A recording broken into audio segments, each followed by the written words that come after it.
Evola is essentially, although he began in a more subjectivist and changeable mood, Evola is essentially a deeply religious and aristocratic man. This means there is always a reason. Liberals believe that everything is a confusion, and everything is contingent upon itself, and everything is an accident waiting to happen. But like Christ in the New Testament, who believes that when two birds fall to the ground, the Father is aware, Evola believes that there is always a purpose and a reason. Evola believes that civilizations are collapsing in on themselves and tearing themselves apart internally for reasons that are pushed by elites and by forces which are manifest within them that will that desire. The endless atoms and causal moments in the chains may not know of that which is coming, that which is non-volitional, that which is partly pre-programmed.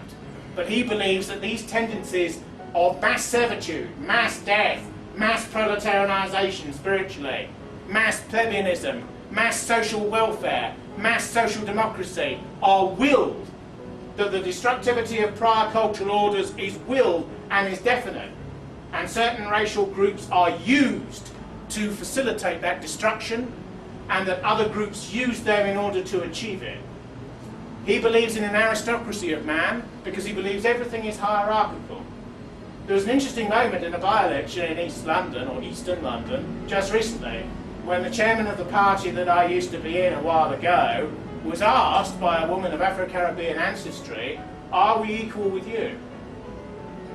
And he would have, the media's there, 20 cameras are upon this individual, and therefore, given the logic and the paradigm that he is in, he said yes.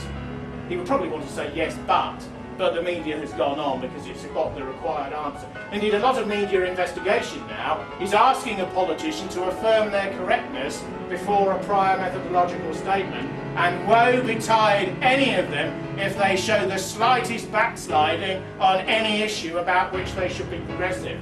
Evola's answer, who can put words in the mouth of somebody who died a while back, but the answer of his type of thinking would be that that woman is unequal in relation to a black writer like Bola Soyinka. He's a Nigerian, he's from the Yoruba tribe, who won the Nobel Prize. Is he worthy of winning the Nobel Prize? Was he given the prize in the 1990s because it was fashionable to do?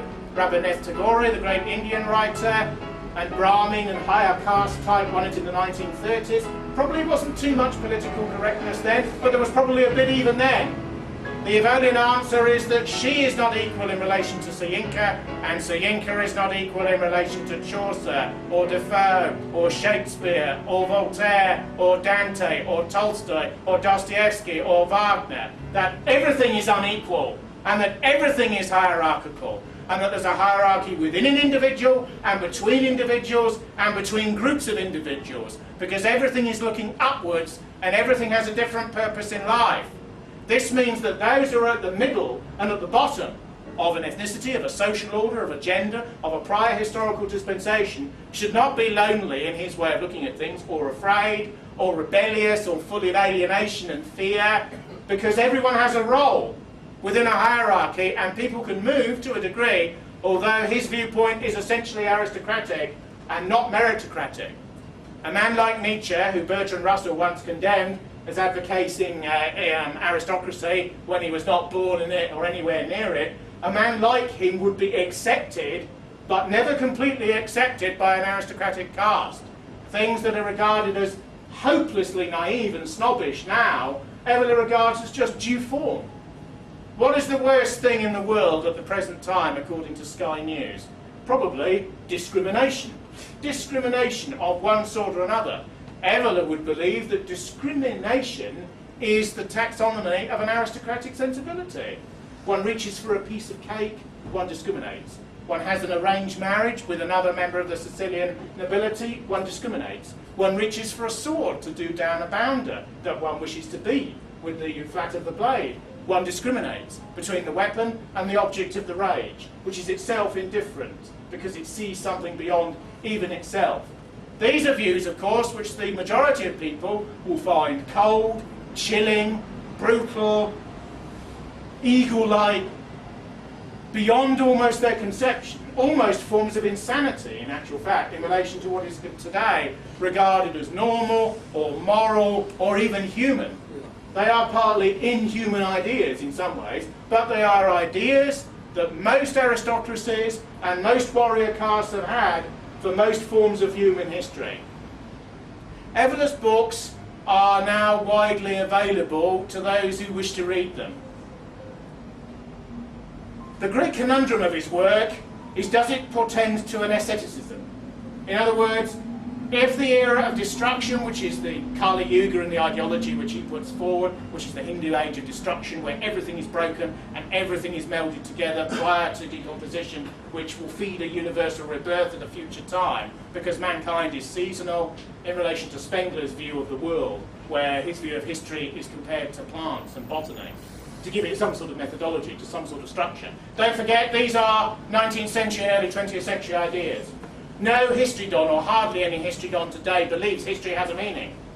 Carlyle believed that the sort of deistic nature of history impinged upon the decadence of the French royalist elite, and it led to the revolution because they didn't superintend France properly. He sort of believed, in his Protestant thundering way, from the pulpit of his study in the mid-19th century, that the French Revolution was a sort of an outcome that was partly deserved by a failing aristocracy. In other words, history had a meaning, it had a purpose. Nobody believes history has a meaning or a purpose. Certain anti-fascists would say Stalingrad had a purpose, but they forget that the Red Army shot 16 to 18,000 of their own men, and they stood 18 feet behind the commissars, behind the lines. They shot an army of their own men in order to win that battle. Just as certain secret polices in the Third World cut off the ears and cut out the tongues of many retreat in battle before they send them back to their villages. Would Evola approve of that? He would probably say, if it was done individualistically, or as a matter of revenge or of rage, it's dependent upon circumstances. But to do it in a mass-oriented way, mass camps, mass sirens, the totalitarian response, particularly of communism, the reduction of everything to the lowest common denominator, so all can be free in a sort of pig-like uniformity, he would consider that really to be death and to be fought against. Evola is extraordinarily controversial because there is an area in his thinking, particularly in relation to the Islamic world, that leads almost to the justification, as certain liberal critics say, of forms of religious terrorism. He never quite advocates that, but it's quite clear his loathing of the modern world is such, and his nuanced appreciation of the Islamic concept of jihad, where you fight within yourself against doubt, and fight externally and in a quasi-pagan and masculine way against the enemy that is without you, has a resonance that chimes with certain extremist religious people who basically want to blow the modern world up. So Evola is, as I say in my title, one of the world's most right-wing, certainly most elitist thinkers. The interesting thing about him is that everything always looks upwards, even his doctrine of race. You find in many racialistic movements a sort of socialism, that if you're of my ethnicity, you're quote-unquote all right, as if possession of a certain melanin skin content or absence of same was all that the thing was about. A sort of, when Norman Tebbit says that the British National Party is old Labour plus Powlite racialism, there is always a streak of truth to such viewpoints. Evola doesn't believe in that. Evola believes that race is spiritual as well as physical. If a man comes to him and says, "Oh, I'm white, you should be looking after me, mate," he would say, "What is your intellect? What is your quality? What is your moral sense? What do you know about your civilization? How far are you prepared to fight for it? What pain can you endure? Have you had understanding of death in your family, in life? Mature or a profound human being, or are you part of the limitless universality, although you were born in a particular group, which I respect and come from myself?" Go beyond that which exists in a manner which is upwards and transcendent in its portending direction. This is a society which always looks downwards. What will other people think? What will one's neighbours think? What will people out there think? What will this BBC audience think? What do the masses, left, right, centre, pressing their buttons on panels and consoles, think? The sort of Evolian response is that what they think is of no importance. And they ought to think what the aristocrats of the world, in accordance with the traditions which are largely religious, out of which their social order comes, things. you can understand that this is an attitude which has not endeared this type of thinking to contemporary pundits and to the world as it now is. It's also inevitable that when Evola's books were published, they would enter the English-speaking world via the occult, via mysticism, via various types of initiated and individualistic religiosity. The whole point about the Western occult, whether one believes in the literal formulation that these people spout, or whether one believes in it metaphorically and quasi-subjectively, is that it's an individualistic form of religiosity. In simple terms, mass religion involves a small clerisy or priesthood, in the old Catholic sense, up there, and the laity are down there, and it's in Latin, medieval Latin, it's slightly mysterious. You partly understand it if you're grammar school educated, otherwise you don't. It's mysterious and semi-initiated, but you don't really know. The mystery is part of the wonder of the thing. You look up at them, and they've got their back to you, and they're looking up further beyond them, towards the divine, as they perceive it. Now that's a traditional form of mass religiosity, if you like. But the type of religiosity with which he was concerned was individualistic and voltaic, and is essentially the idea that everyone in a small group is a priest. Sometimes is a priest and a warrior combined. One of the many scandals that we have in modernity is crimes that are committed by members of various religious groups and organisations. Many traditionalist-minded people believe that the reporting of these crimes in the mass media is deliberately exaggerated in order to demonise any retrospectively traditional elements of a prior and metaphysically conservative type in the society. But if one looks at it another way, and one of the things about Evola is the creativeness of the aristocratic mind that looks at essentially centrist and bourgeois problems in a completely different perspective.